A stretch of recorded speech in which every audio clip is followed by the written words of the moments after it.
This is a tutorial on using Google Sheets and making a scatterplot and then fitting a best fit line. If you're not given a sheet in Google Classroom, you can go to this icon and find Sheets and start your own. Hit plus and you now have an unnamed sheet. You can click on this area up here where it says Untitled Spreadsheet and give it a name.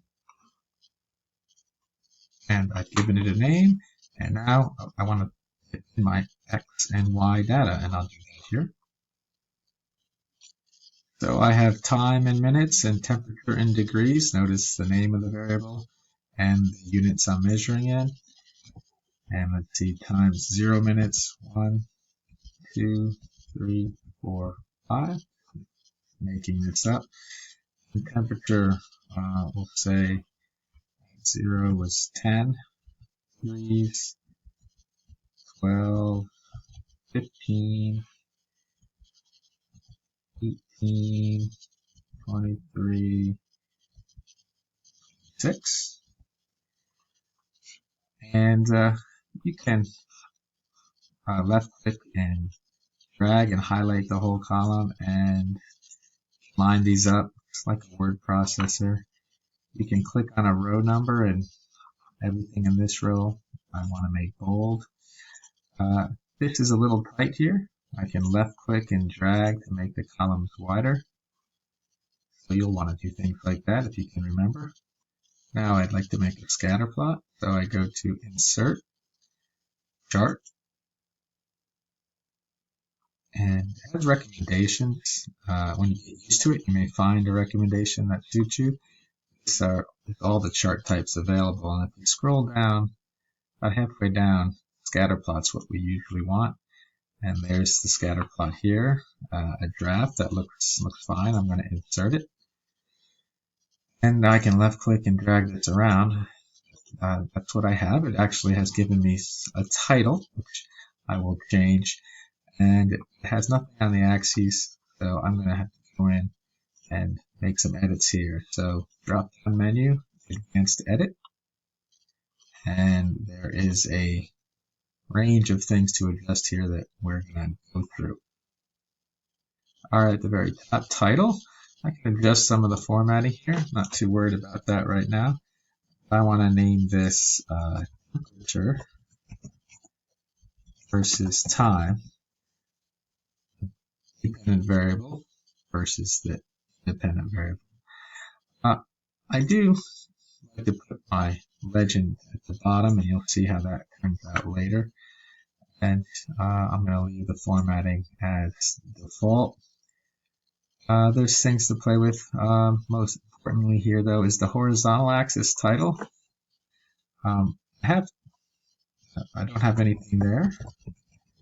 That's temperature in degrees, which I'm using right now. And the vertical axis is a drop-down menu change, and now I have to put that in, and that will be temperature and degrees. And I realized I made a mistake for the horizontal variable. I'll go back. It's easy to change. This will be time and minutes. And moving on, I could change format, but I won't right now. Set min and max.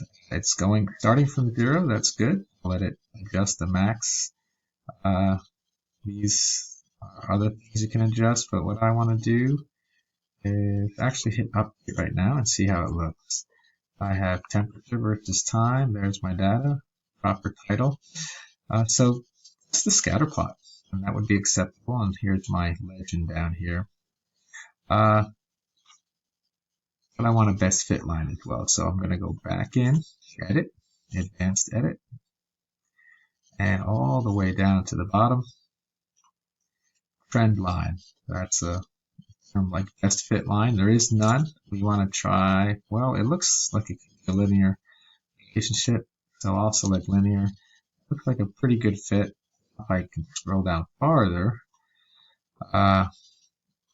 it has just labeled this data series 1 label here, but I want to use an equation for that line that we just drew.